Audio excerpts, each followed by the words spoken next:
Boa noite a todos. É uma alegria poder participar mais uma vez desse momento. E a minha proposta, a partir da temática que foi elencada, é refletir um pouco sobre a questão da prática espiritual, da espiritualidade, né? Eu tenho um problema sério, porque enquanto meu lado filósofo, ele é um eterno insatisfeito com as definições.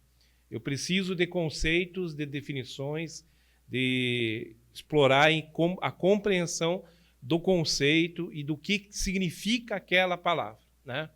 E a forma prática disso ser realizado. Então, o que eu levo em consideração é levar-nos a refletir sobre, primeiro, o que vem a ser espiritualidade, né? O que é uma prática espiritual. E como nós devemos realizá-la. Então, nas Escrituras, de forma geral, você vai encontrar bastante orientações sobre a questão da espiritualidade, né? De como você agir enquanto cristão e como você, então, evoluir enquanto cristão. Porque é algo que também nós não refletimos muito, que é nós compreendermos como que nós evoluímos na nossa espiritualidade. Como que nós evoluímos enquanto cristãos. E aqui eu pego um texto, né, especificamente de 2 Pedro, 1, 3 a 11, para nós refletirmos um pouco sobre isso. Mas eu vou, por questões de tempo, resumir o texto, fazer um recorte desse recorte, tá? Mas eu sugiro que leiam o texto todo, mas eu vou pegar esse recorte que é a parte essencial para a nossa reflexão nessa noite. E começa então no versículo 5. E por isso mesmo vós, empregando toda diligência, então eu deixei em negrito algumas palavras-chave aqui, acrescentai à vossa fé a virtude, e a virtude a ciência, ou conhecimento, e a ciência o domínio próprio, e o domínio próprio a perseverança, e a perseverança a piedade, e a piedade a fraternidade, e a fraternidade o amor. Porque se em vós houver e abundarem essas coisas, elas não vos deixarão ociosos nem infrutíferos no pleno conhecimento de nosso Senhor Jesus Cristo. Pois aquele em quem não há essas coisas é cego, vendo somente o que está perto, havendo-se esquecido da purificação dos seus antigos pecados. Portanto, irmãos, procurai mais diligentemente fazer firme a vossa vocação e eleição, porque, fazendo isto, nunca jamais tropeçareis, porque assim vos será amplamente concedida a entrada no reino eterno do nosso Senhor e Salvador Jesus Cristo. Amém? Eu vou fazer que nem eu faço na igreja. Amém ou não amém? Não senti um amém assim muito consistente, né? Um amém fervoroso, mas a sugestão e o que eu enxergo nesse texto é aquilo que eu chamo de o círculo virtuoso. E aí eu fiz um desenho tentando expressar um pouco o que aquela parte do texto que nós lemos efetiva, né? Como que ele trabalha. E nesse sentido de retroalimentação, né?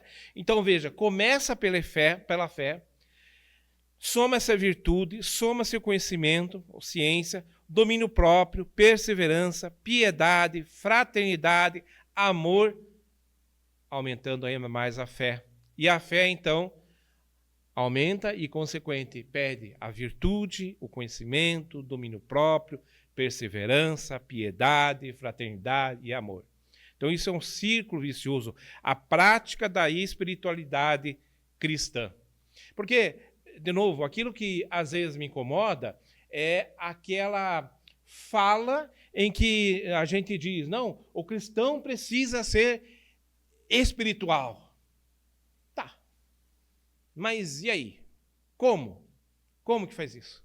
Né? Aí você vai dizer, na oração, é o jejum, tudo isso também faz parte. Mas a gente encontra nesses versículos uma orientação que nós podemos entender de realizar algo para. E isso é interessante, porque ele coloca algumas questões que nos levam, então, a ter um procedimento que é responsabilidade nossa. Mas não somente nossa também, né? Então, partindo rapidamente, né? Nosso contexto aqui, Pedro escreve para fortalecer as comunidades cristãs, 1 Pedro, 2 Pedro tem o seu contexto específico e problema específico, nós estamos estudando isso também, né? Mas uma coisa que eu queria salientar é que Deus nos deu tudo o que precisamos para a vida e piedade, né? Isso está lá em 2 Pedro 1:3. Então, nós temos tudo o que precisamos para a vida e a piedade. Não é algo sobrenatural, ao mesmo tempo é algo sobrenatural, né? Eu gosto de deixar sempre as pessoas muito confusas. Então, é isso que acontece. Por quê? Porque é algo que eu dependo de uma ação também do Espírito Santo, mas também dependo de uma ação minha, uma ação e responsabilidade minha. A vida cristã exige desenvolvimento espiritual contínuo. Então, essa é outra questão que talvez a gente não se preocupe mesmo de avaliar o nosso crescimento espiritual. Né? Como é que eu estou hoje espiritualmente? Mas com base em quê, você me perguntará? Como é que eu vou analisar isso? Então, o círculo virtuoso nos propõe uma forma de eu também poder olhar e poder comparar como que eu estava ontem, como que eu estou hoje com relação àquelas questões colocadas. Então, veja, não é apenas esforço humano, mas obra do poder de Deus. Então, aquilo que nós salientamos, não é apenas esforço humano, porque isso não é uma filosofia do bem viver, né? É uma ação espiritual que trará benefícios para a nossa vida, inclusive, obviamente, a espiritual, mas ela não é uma obra que é apenas esforço meu, mas também do poder de Deus, que eu tenho que reconhecer. E somos então, chamados a participar da natureza divina.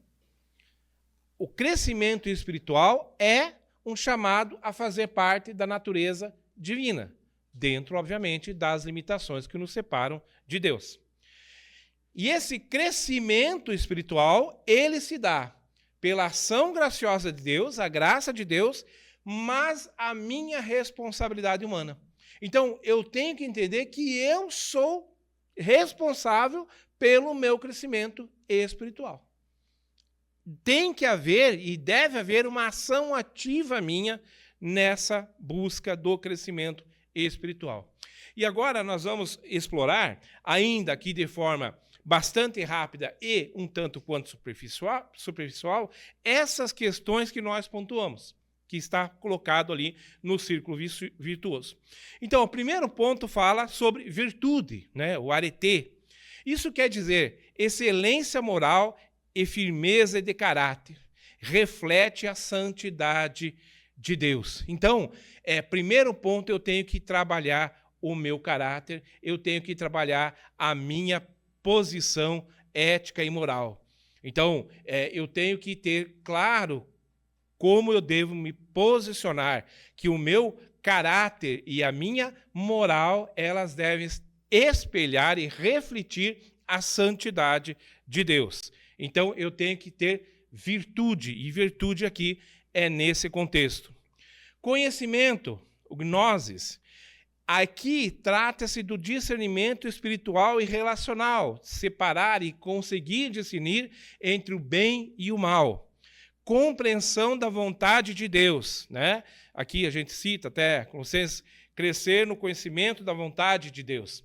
Então, eu preciso compreender a partir do ser de Deus o que é certo e o que é errado. Você vai me dizer, professor, pastor, mas isso não é óbvio? Meus amigos, pelo que eu tenho visto ultimamente, parece que não é óbvio, não. As pessoas não estão mais fazendo uma diferenciação entre o que é o bem e o que é mal. Tem muita coisa maléfica sendo apresentado como coisa boa. A igreja parece ter perdido o referencial da bondade, né? E então eu preciso desse discernimento espiritual, esse conhecimento. E aqui tem uma imagem que é da onde eu vou obter esse meu conhecimento. Das Escrituras. Eu preciso me aprofundar no estudo da palavra de Deus e do meu relacionamento com Deus, né? Aí que entra a oração, mas eu preciso me apropriar da compreensão que, enquanto cristão, eu não preciso ler a palavra de Deus, certo? Por que está errado? Por que está errado? Isso, mas eu vou dizer que está mais errado ainda. Não é que eu preciso somente ler a palavra de Deus. Eu preciso estudar a palavra de Deus. Eu preciso me aprofundar na palavra de Deus. Porque às vezes quando a gente diz assim, você precisa ler todo dia a Bíblia, não é, pastor? Aí você diz, sim, mas o sujeito na vida corrida, apressada, ele levanta 5:30 da manhã, toma o café correndo, no caminho para pegar a chave do carro, ele dá uma batida na página da Bíblia, lê 2, 3 versículos e sai correndo. E aí ele diz assim, li a palavra de Deus. Não, pela misericórdia de Deus, ele ainda pode falar com você a partir dessa sua rápida olhada na Bíblia. Mas o cristão está perdendo esse hábito de conhecimento, de ler a palavra de Deus, de se aprofundar, de ter tempo para isso, de conhecer a palavra de Deus, gastar tempo, né? Parar meia hora, 1 hora, sentar em algum local, ler, pegar um caderno, uma caneta, fazer anotação, aprofundar na compreensão da palavra de Deus.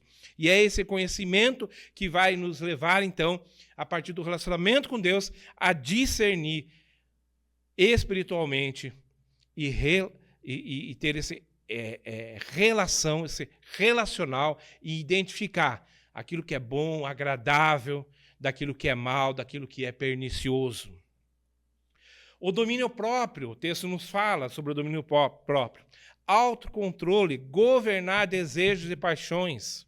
Então aqui a figura também é colocar um limite, né? É identificar aonde eu tenho problemas na minha vida, onde eu não tenho controle, onde os meus desejos, as minhas paixões afloram.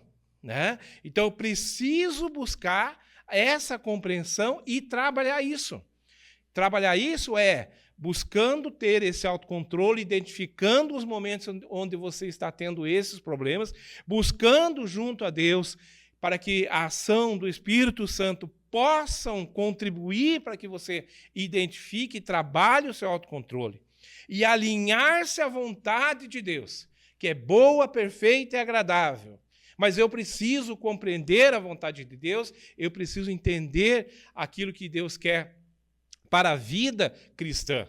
Né? Então, eu preciso ter o autocontrole. Aquele indivíduo que diz assim, não, eu sou assim, eu nasci assim, eu vou morrer assim, né? A síndrome de Gabriela, eu nasci assim, eu vou ser sempre assim.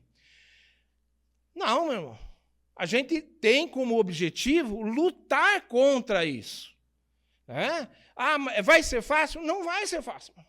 Aí pode ser que você tenha um problema sério de explodir no trânsito, quando alguém, às vezes, fecha você, ou dá uma buzinada, ou faz uma conversão errada, e você sai xingando e quer sair e pular no pescoço do cara. E você pensa assim, graças a Deus que eu não tenho porte de arma, não é? Então, precisamos treinar também a forma mais rápida de falar, que falta-me só 5 minutos. Então, precisamos ter esse controle, autocontrole. Né? Precisamos ter, e eu tenho que trabalhar isso. Porque isso me incomoda também, porque às vezes a gente tem a resposta fácil, que é jogar tudo para as costas de Deus. Não, eu vou orar para que Deus me forneça isso. Eu vou orar para que Deus mude minha vida. Eu vou orar, e é obrigação nossa fazer isso, sim. Mas temos que entender que há uma responsabilidade nossa enquanto cristãos, que conhecemos a palavra de Deus e sabemos o que tem que ser feito. Então, por isso que no começo está dito, né? É uma ação que depende do Espírito Santo, depende de Deus, mas é uma ação minha também, que depende da minha caminhada. Só mais 15 slides e estamos terminando. Perseverança, né? Constância e firmeza em meio às dificuldades. Então, Pedro, quando está falando para a sua igreja que está perseguida, que está passando problemas, que está passando dificuldades, o que ele vai dizer é: persista, né? Persista. O caminhar cristão exige, muitas vezes, que eu tenha que levantar, sacudir a poeira e continuar. Persistir. É constância e firmeza em meio às dificuldades. Né? Eu tenho para mim muito claro que, às vezes, vale muito mais uma pessoa que é extremamente persistente do que aquela que é extremamente forte. Porque, às vezes, o forte, no primeiro baque, ele desiste. E o sujeito que é persistente, ele levanta e continua, e continua, e continua, e até chegar. Então, uma resistência ativa sustentada pela fé. Né? Nós temos as promessas de Deus para a nossa vida e nós temos, então, que entender que a nossa obrigação enquanto cristão é continuar. É dar mais um passo. É resistir. Né?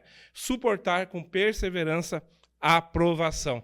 E isso virá. Né? Nós sabemos que virão provações, virão dificuldades, e essas dificuldades passarão porque Deus está conosco. Piedade. Piedade aqui é devoção sincera, né? E vida de reverência. Então, esse é muito importante porque, inclusive, é interessante essa questão da arte, porque a arte também é uma forma de reverência, de você encontrar o belo, o sublime. E nós precisamos ter essa posição de reverência diante de Deus, não só domingo na igreja. Nós devemos ter uma devoção sincera e vida de reverência. Vida é todo dia. Então, ao você levantar, olhar uma manhã chuvosa, você encontrar a graça de Deus ali na água, na chuva, você encontrar a graça de Deus numa bela natureza, você olhar um formigueiro e louvar a Deus pela criação dele. Isso é devoção sincera, vida de reverência. Dar glórias e glorificar a Deus. Piedade é encontrar isso, né? Expressa em oração, adoração e santidade. Mas esse, de novo, não pode ser um recorte dominical. A vida cristã não se faz de domingo em domingo. Ela é de segunda a domingo. Segunda a domingo. Né? A nossa adoração, a nossa vida com Deus é cotidiana. Eu tenho que incorporar isso no meu dia a dia. Né? Então, o exercício da piedade tem valor para tudo. Fraternidade, o amor fraternal e cuidado entre irmãos. Né? Hoje nós vivemos uma época complicada. Existem muitas igrejas divididas por questões políticas. Meu irmão, não pode haver nada mais anticristão que isso. Não importa, meu irmão, se você vota em A ou B. Nós somos chamados para amar fraternalmente e cuidar uns aos outros. Cuidar uns aos outros. Implica em solidariedade, comunhão e serviço. Né? Amor fraternal em ação. Então, eu tenho que entender que se eu não consigo relacionar-me com o meu irmão na igreja, né, como é que eu vou me relacionar com Deus? É falso isso, é falso. Amor. Então, estamos chegando no final do círculo virtuoso. Amor incondicional e sacrificial, amor ágape. Então, é aquele amor que excede aquilo que está sendo solicitado. É aquele amor que vai caminhar uma milha a mais. É aquele amor que se entrega ao outro. E qual é o exemplo de amor sacrificial máximo que nós temos? Jesus. Jesus. Né? E se eu não tenho a disposição de olhar para o amor de Jesus e olhar para mim e compreender o quanto me falta da compreensão desse amor, eu tenho que refletir mais. Né? Então, é o cume da maturidade cristã. Né? 1 Coríntios 13:13, o maior dessas coisas é o amor. Caminhando para o final, a galopes, conhecimento da prática espiritual. Reconhecer a graça como fonte. Né? Então, qual é a fonte do meu crescimento espiritual? É a graça de Deus, é o amor de Deus. Porque ele tem que começar pela fé. Né? Então, ele começa na minha fé. Assumir a responsabilidade no crescimento. Eu tenho que entender que eu sou parte ativa no meu crescimento espiritual. Se eu não olhar e se eu não começar a trabalhar essas questões na minha vida, eu não vou me desenvolver espiritualmente. E eu preciso olhar para essas questões colocadas e conseguir olhar hoje e verificar o quanto eu estou melhor ou pior que ontem. Eu preciso desse acompanhamento diante de Deus. Praticar as virtudes como degraus de amadurecimento. Então, eu vou amadurecendo. A avaliação constante, eu tenho que me olhar, né, diante disso, como que estou hoje, aonde que falha, aonde que está faltando, aonde que está mais problemático. Confirmar a vocação e a eleição que eu sou chamado por Deus a isto. E algumas aplicações contemporâneas, né? É óbvio, isso aqui bem rapidamente, né? Onde que essa prática espiritual vai levar na sociedade atual, né? A virtude diante da corrupção moral, né? Hoje é muito fácil a gente perder o norte, as tentações, as ofertas e os enganos se colocam. Então, a virtude é você identificar e saber dizer não. Conhecimento diante da superficialidade. Eu conheço a Deus o quanto. Né? E esse conhecimento tem que partir da base do conhecimento das Escrituras. Porque o que a gente vê é um conhecimento, muitas vezes, superficial sobre Deus e que levantam questões sobre o ser de Deus, sobre a vida cristã, problemáticas. Domínio próprio diante dos excessos. Né? Nós vivemos numa época de excesso, que você tem que fazer tudo em excesso. Perseverança diante das dificuldades, piedade em meio às distrações, fraternidade contra egoísmo, amor como sinal de maturidade. E, finalmente, concluindo, crescimento espiritual é o fruto da graça, mais esforço diligente. Né? Então, a palavra aqui é diligente. O que é diligente? É fazer constantemente. É diário, é todo dia, eu tenho que buscar isso. Né? Então, esse texto ele é um pequeno manual de prática espiritual. E a promessa que tem sobre essas ações realizadas é que quem desenvolve essa virtude não tropeça, receberá ampla entrada no reino eterno. Obrigado.